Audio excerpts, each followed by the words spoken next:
For 40 years, I lived a lie. I believed my husband was the father of all my 5 children until one DNA test exposed a dark secret hidden inside my own home. What I discovered about his brother nearly destroyed my entire family. This story will shock you to the core, so stay with me till the end, and don't forget to subscribe, because you won't want to miss what happens next. I stood in the small clinic, holding the DNA results in my trembling hands. My 5 children, the ones I had raised with all the love a mother could give, the ones I believed carried the blood of my husband, were staring at me with wide eyes, waiting for me to say something. But I couldn't speak. My throat felt like it was closing up. The paper in my hand screamed the truth. My husband was not the father of my children. For 40 years, I had lived in a lie. And the most painful part? The report revealed that their true father was not a stranger. It was my husband's own brother. My knees buckled, and I almost collapsed right there. My heart raced as my mind replayed every moment of my marriage. Every night, I thought I was safe in my own home. Every smile I shared with my husband's brother during family gatherings. Nothing made sense anymore. Tears streamed down my face, but I couldn't let the children see me break. I folded the paper, slipped it into my purse, and whispered to myself, how could this happen? How could I not know for 40 years? Just as I tried to steady my breath, the door behind me creaked open and a familiar voice said, "So, now you know." I froze. It was him, my husband's brother, standing there, eyes cold, lips curved in a sly smile. And in that moment, I realized this was only the beginning of the nightmare. When I was a young girl, I never thought my life would end up like this. Back then, everything seemed simple, almost innocent. I grew up in a small town where everyone knew everyone else. My parents weren't rich, but they were good people. They raised me to believe in love, trust, and family. At 19, I met Thomas. He was tall, gentle, and always spoke with kindness. He wasn't rich either, but he had big dreams. He wanted to build a business, buy a home, and start a family. When he looked at me, I felt like I was the only woman in the world. We courted for a year before he asked me to marry him. I still remember the way his hands shook as he slipped the ring onto my finger. My parents cried tears of joy. Everyone in town said we were a perfect match, and I believed them. On our wedding day, Thomas's family welcomed me warmly. His mother hugged me tightly, whispering, "Take care of my son." His brother, Richard, shook my hand and smiled. There was something about his smile that made me uncomfortable, but I brushed it off. Maybe I was just nervous. The first few years of our marriage were blissful. We rented a small house and filled it with laughter and dreams. When our first child, Emily, was born, Thomas cried harder than I did. He kissed her tiny forehead and promised to protect us forever. But little did I know, shadows were creeping into my life. Shadows I couldn't see, or maybe refused to see. Richard, my husband's brother, visited often. Too often. At first, I thought it was normal. Families stick together, right? But there were times when I felt his eyes linger on me a little too long. There were moments when he stood too close, when his jokes carried hidden meanings. I always brushed them off, telling myself I was imagining things. After all, he was family. Years passed and I had 4 more children. Each time, Thomas celebrated, holding our babies like treasures. Our home grew noisier, messier, but also happier. We weren't rich, but we had love, and that was enough for me. But life is not always what it seems. There were nights when I felt strange. I would go to bed tired, but wake up feeling unsettled, like something had happened while I slept. Thomas would be beside me, snoring softly, and I told myself it was nothing. Maybe it was just stress, or my imagination. I never spoke about it. I never questioned it, until the day everything came crashing down. It started with my youngest son, Daniel. He was bright, curious, and always asking questions. One day at school, they had a science project about genetics. He came home excited, holding a booklet that explained how DNA works. "Mom," he said, "did you know that if I take a DNA test, it can show if Dad is really my dad?" He laughed, thinking it was just a fun fact. But my heart skipped a beat. That night, I couldn't sleep. I kept hearing Daniel's words in my head. What if something was wrong? I told myself not to be silly. But the thought wouldn't leave me. Finally, one day, when the children were older, I decided to do it. I convinced all 5 of them to take the test, saying it was just for fun, just to learn about our family history. They agreed, laughing and joking about it. I didn't tell Thomas. I didn't tell anyone. Weeks later, the results came. And that's when my world ended. The children were mine, yes. But not one of them belonged to my husband. All 5 of them shared a DNA match with Richard. I felt like the air was sucked out of the room. My legs went weak. My vision blurred. How could I have been blind for 40 years? I wanted to scream, to tear the paper apart, to pretend I never saw it. But the truth was right there in front of me, in black and white. And just when I thought I could keep it hidden, just when I thought I needed time to figure out what to do, Richard walked into the room, and, with that cold smile, he said, "So, now you know." My heart pounded so hard I thought it would burst. I wanted to yell at him, demand answers, but my lips wouldn't move. My children stared between us, confused, sensing that something was wrong. And then Richard stepped closer, lowering his voice. "You should be thanking me," he whispered. "I gave you 5 beautiful children." I gasped, covering my mouth in horror. That was the moment I knew this wasn't just a mistake. This was evil. Before I could respond, Thomas, my husband, walked into the room. His eyes landed on Richard, then on me. And what he said next changed everything. The room froze the moment Thomas stepped in. His eyes scanned my tear-streaked face, then Richard's cold smirk, and finally the folded DNA results in my shaking hands. "What's going on here?" Thomas asked, his voice calm but sharp, the kind of calm that makes your stomach twist. I wanted to speak, but my mouth was dry. My heart begged me to tell him the truth, but fear held my tongue. Before I could say a word, Richard leaned casually against the wall and said, "She knows, Thomas. She knows everything." Thomas frowned. "Knows what?" Richard's lips curled into that cruel smile again. "That I am the father of her children." The air seemed to shatter into pieces. Thomas blinked, then laughed nervously, shaking his head as if he hadn't heard correctly. "Stop joking, Richard. That's not funny." But when his eyes met mine, he saw no denial. Only tears. Only pain. The laughter died in his throat. He stumbled back like the floor had vanished beneath him. "No," he whispered. "No. Tell me this isn't true." I broke down. I dropped to my knees, sobbing so hard I could barely breathe. The children surrounded me, confused, frightened. "Mom, what's happening? What does he mean?" Emily, my eldest, asked. Her voice trembled. I couldn't answer. I couldn't shatter their hearts with the truth that was already killing mine. Thomas snatched the papers from my purse and scanned them quickly. His hands shook, his face turned pale, and his lips quivered. He clutched the results to his chest like they were knives, stabbing him over and over again. For a moment, the room was silent, heavy with the sound of broken hearts. Then, with a roar that shook the walls, Thomas lunged at Richard. "You devil!" he screamed, grabbing him by the collar. "How could you do this to me? To my wife? To my family?" Richard didn't fight back. He just smirked, as if he had won something. "Because you were weak, Thomas. You never deserved her.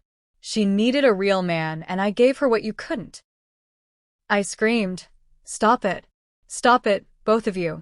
But the rage between them was like a storm I couldn't control. The children cried, terrified. Finally, Thomas shoved Richard away with so much force that he stumbled into the wall. "Get out!" Thomas shouted. "Get out of my house before I kill you." Richard straightened his shirt, still smirking. Fine. "But remember this. Those children you love so much? They carry my blood, not yours. You'll never change that." Then he walked out, leaving destruction behind him. After Richard left, silence filled the room again. Thomas stood there, breathing heavily, his fists clenched. I was still on the floor, my body trembling. The children huddled together, whispering in fear. Finally, Thomas turned to me. His eyes, once filled with love, were now filled with something else: betrayal, anger, despair. "Tell me it's not true," he begged. "Tell me there's been a mistake."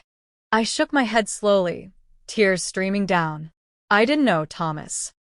I swear, I didn't know. I thought they were yours. I thought." My words broke into sobs. But he didn't hug me. He didn't comfort me. He turned away, covering his face with his hands. 40 years of lies. Those words cut deeper than any knife. That night, the house was silent, but the silence was not peaceful. It was heavy, suffocating. The children stayed in their rooms, whispering to each other. Thomas sat in the living room, staring at nothing. I sat in our bedroom, clutching a pillow to my chest, drowning in guilt. I thought about all the years, all the birthdays, all the nights Thomas stayed awake to comfort the babies when they cried. He loved them with all his heart. And now, in one day, that love had been poisoned.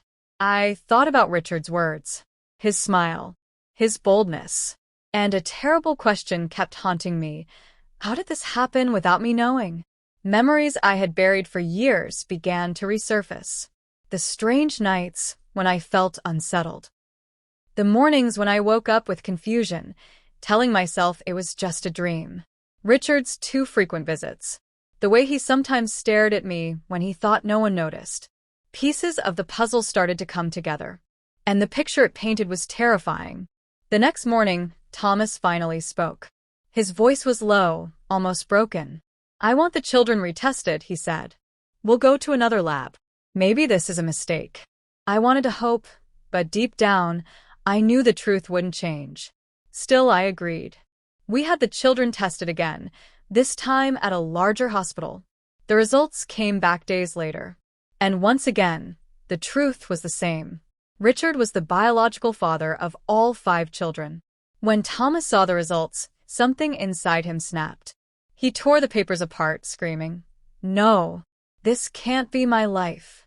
The children cried, begging us to explain what was happening. Emily shouted, "Mom, who is my real dad? Tell me." I froze. My chest tightened. How could I tell them that their entire identity had been stolen before they were even born? I reached out to touch Emily's hand, but she pulled away, her eyes filled with tears and anger. "You lied to us," she whispered.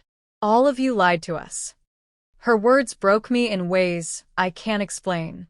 And that was when Thomas, shaking with rage, turned to me and said something that nearly destroyed me completely. Thomas's eyes burned with a pain I had never seen before. His hands shook as he pointed at me, his voice cracking like thunder. "I want you out of this house," he said.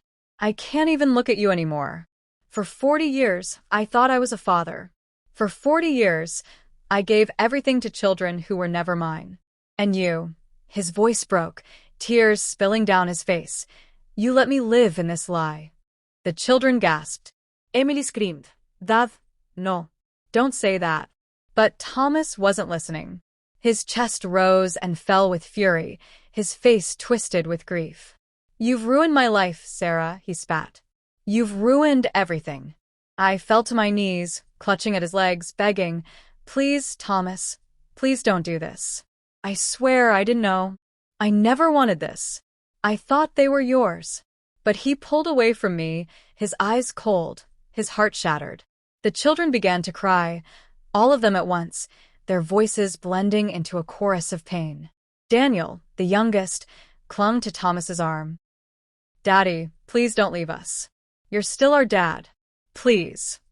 Thomas looked at him, and for a brief moment, his face softened. But then his jaw tightened, and he turned his back to us all. That night, he packed a bag. The sound of his suitcase zipping shut was like a knife twisting in my chest. The children surrounded him in the living room. Emily blocked the door. "You can't go," she cried. "We need you. Even if the blood says something else, you're still our father." But Thomas wouldn't look at her. His voice was flat, drained of life. "I need time. I can't breathe in this house anymore. Every corner reminds me of lies. I'll send money. But I can't stay here. Emily broke down, screaming and pounding her fists against his chest, but Thomas pushed past her gently and walked out the door. The slam of that door was the sound of my family breaking apart. The days that followed were like walking through a nightmare. The house, once filled with laughter and chaos, was now filled with silence. The children barely spoke to me. When they looked at me, their eyes carried questions I couldn't answer and blame I couldn't erase. Emily avoided me completely, locking herself in her room. Sometimes I heard her crying late at night. My middle child, David, grew angry. He shouted at me, "Why didn't you know, Mom? How could you not know?" His words stabbed deeper than any knife. Only Daniel, the youngest, still came to me for comfort. But even he asked questions I couldn't answer. "Mom, if Uncle Richard is my real dad, does that mean Daddy doesn't love me anymore?" I hugged him tightly, trying to hide my tears. No, sweetheart. Daddy loves you. Nothing can change that. But inside, I wasn't sure. Meanwhile, Richard grew bolder. He started showing up at the house uninvited. Sometimes I would find him standing outside, smiling through the window like a predator waiting for prey. Other times he'd knock on the door, saying, "They deserve to know the truth. I'm their father. You can't hide them from me forever." Every time I saw him, fear crawled up my spine. I locked the doors. I shut the curtains. But no matter what I did, I felt his presence like a shadow that wouldn't go away. One evening, when the children were at school, he cornered me outside the grocery store. He leaned close, his breath hot against my ear. "You can hate me all you want, Sarah, but deep down, you know you needed me. That's why you never noticed. That's why you let it happen." I slapped him across the face, my hand trembling with rage and disgust. "You're sick," I spat. "You destroyed my family. Stay away from us." He just laughed, rubbing his cheek. "You can't erase me. Not from their blood." I rushed home that night, locking every door and window, my heart racing. I realized then that Richard wasn't going to stop. He wasn't just satisfied with what he had done. He wanted control. And that terrified me. Weeks passed, and Thomas didn't come back. He called sometimes, but only to check on the children. He refused to speak to me. His voice was distant, like he was already gone from our lives. The children grew more restless. Their questions turned into accusations. Emily, who had always been the closest to me, finally exploded one evening at dinner. She slammed her fork down and shouted, "Why didn't you protect us, Mom? Why didn't you see what Uncle Richard was doing? You're supposed to be our mother." Her words pierced me. I tried to explain, tried to say I hadn't known, that I thought I was safe in my marriage, that I trusted the people around me. But nothing I said mattered. That night, Emily packed her things. When I begged her not to go, she shouted, "I can't live in this house anymore. Every time I see you, I see lies." And with tears in her eyes, she walked out into the night. As I stood in the doorway, watching my daughter disappear down the street, my knees gave way, and I collapsed on the floor.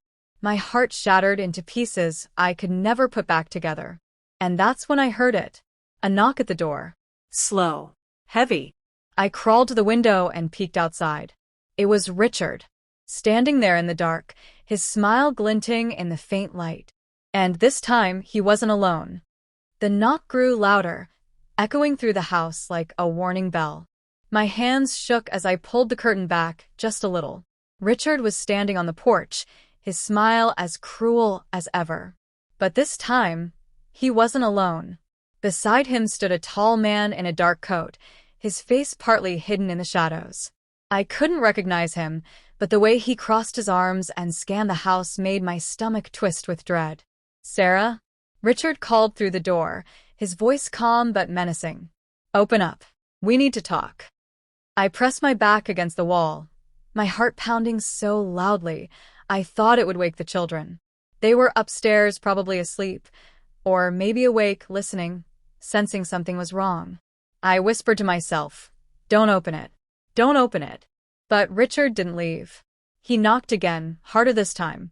Then he laughed. "You can't hide forever, Sarah. I'm their father, and they deserve to know me. If you don't let me in, I'll find another way. The man beside him said nothing. He just stood there like a shadow, like muscle brought to intimidate me. I clutched the phone, my finger hovering over the dial pad to call the police.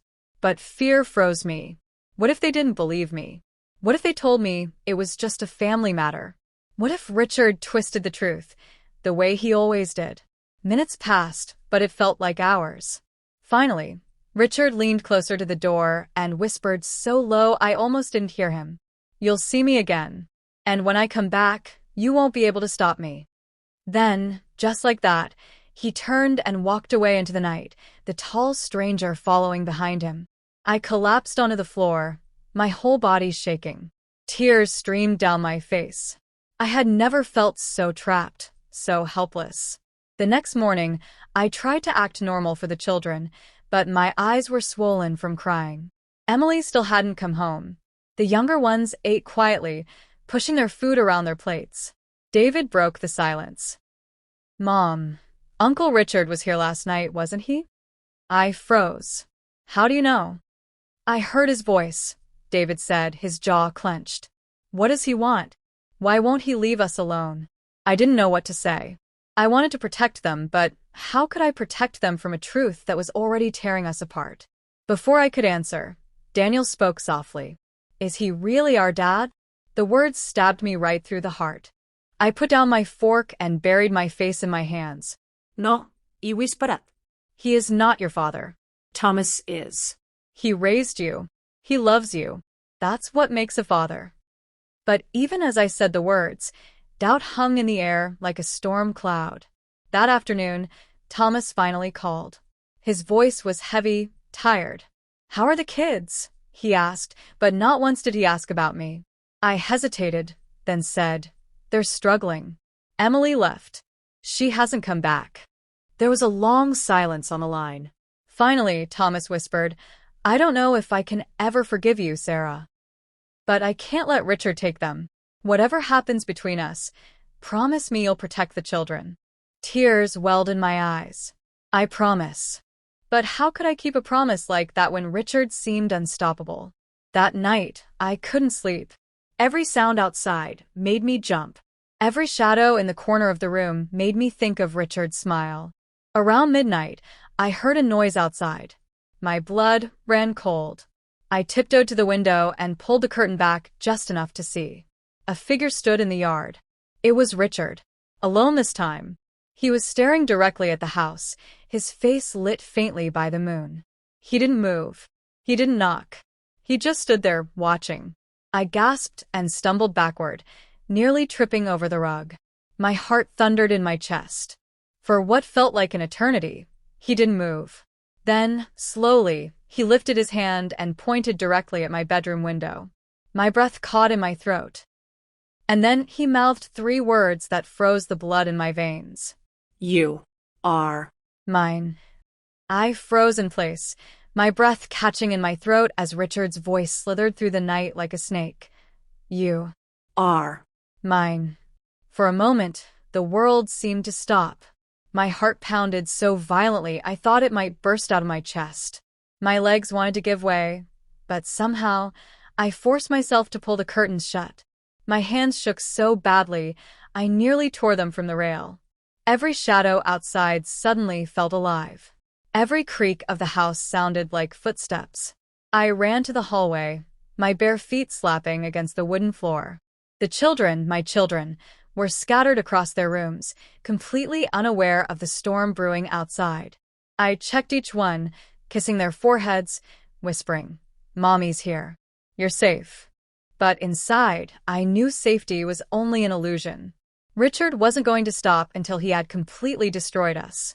That night, I sat on the couch, trembling in silence, my phone pressed against my palm. I called the police, stammering as I reported the harassment. He's stalking me, I whispered, afraid even though the door was locked. My brother-in-law. He's been threatening me. He says my children belong to him. The officer on the other end promised to send patrols, but I knew better. Patrols couldn't erase the damage already done. Patrols couldn't undo decades of lies and betrayal. When I finally lay down, sleep refused to come. My mind replayed every single word Richard had ever said, every sly smile, every time he had been too close, every family dinner where he sat at my table like an honored guest while hiding the darkest truth of all.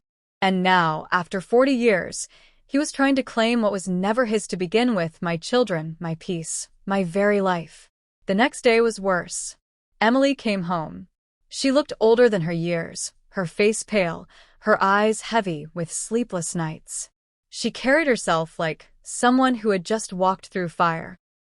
"I stayed at a friend's house," she muttered, setting her bag down. "But, Mom, I couldn't stop thinking. I need answers. We all do." Her voice cracked on the word answers. I wanted to protect her from the truth, but I knew I couldn't. Not anymore. So I gathered them all, Emily, David, Daniel, and the others, and sat them down in the living room. My hands trembled as I clasped them together, searching for words that didn't exist. "My darlings," I began, my throat thick with tears, "there's something I need to tell you. Something I've kept from you, because I thought it would protect you. But the truth has come out, and I can't hide it anymore." They leaned in, their young faces a mixture of fear and curiosity. I told them everything. How I married Thomas believing we'd build a family together. How Richard had been part of our lives, trusted, welcomed. How I never suspected anything until the DNA tests revealed the unbearable truth. By the time I finished, Emily was crying openly. David's fists were balled up so tightly that his knuckles turned white. Daniel whispered, "So, we were never dads." I grabbed his hands, pulling him close. No. Listen to me. "Blood doesn't make a father. Love does. And Thomas, your father, loved you every single day of your lives. Nothing will ever change that." Emily wiped her tears. "But how could Uncle Richard? How could he do this?" To you? "To us." I didn't have an answer. I only knew that evil sometimes wears the face of family. That evening, the nightmare came crashing through the door, literally. Richard returned. This time, he didn't creep around the windows or whisper through the glass. He pounded on the door with his fists, his voice booming like thunder. "Sarah, open this door. They deserve to know their real father. They're mine, Sarah. All of them." The children huddled together in the living room, their faces pale with terror. I stood at the door, my whole body trembling, but for the first time, I refused to cower. I shouted back through the wood, my voice shaking but strong. "You are not their father. You're a monster. You stole from me, from them, from Thomas. You destroyed our family, Richard. And I swear, you will never get them." There was a long silence. Then his voice came, low and menacing. "You think you can stop me? Blood is already mine. You can't erase blood." Just then, the flashing lights of a police car cut through the window. Red and blue filled the room. Richard's pounding stopped. I peeked through the curtain to see 2 officers pulling into the driveway. Richard stepped back, glaring at me through the glass one last time before the officers rushed him. His smirk twisted into rage as they shoved him against the porch railing, handcuffing him while he shouted, "This isn't over. You'll see. You can't erase me."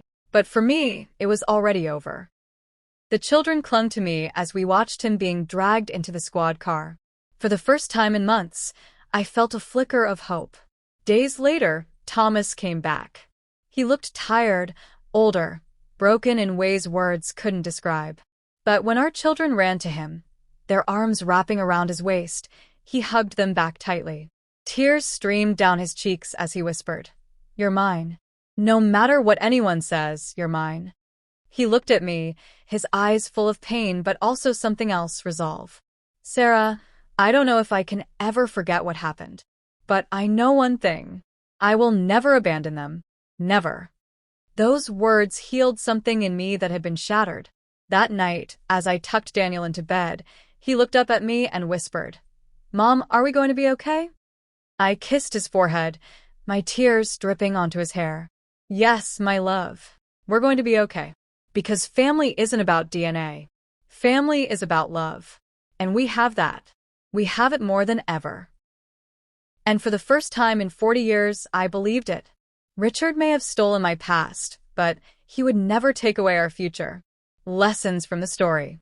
Blood doesn't define family, love does. A DNA test can reveal biological ties, but it can never measure the years of sacrifice, care, and devotion that truly make someone a father or mother. Evil often hides behind familiar faces. Betrayal doesn't always come from strangers. Sometimes it comes from those closest to us, teaching us to be cautious with trust. Silence protects the abuser, not the victim. Hiding the truth for fear of shame only allows evil to thrive. Speaking out and seeking help is the first step to healing. Secrets destroy families, but truth, no matter how painful, brings freedom. Even when the truth hurts, it opens the door for real healing and reconciliation. Strength is born in suffering. Sarah's pain didn't break her. It forced her to rise, protect her children, and reclaim her life. Children learn love through actions, not DNA. What they will remember are hugs, guidance, sacrifices, and presence, not bloodlines. Justice may take time, but it will always catch up. Richard thought he had control for decades, but the truth came crashing down in the end. Evil cannot hide forever. Forgiveness is a choice, but boundaries are necessary. You may never erase the past, but you can protect the future by refusing to let toxic people back into your life. This story taught me that blood may reveal secrets, but love is what makes a real family. If this touched your heart, hit that subscribe button, give this video a like, and share your thoughts in the comments. I'd love to hear your own story. And don't forget, more unbelievable true stories are coming your way.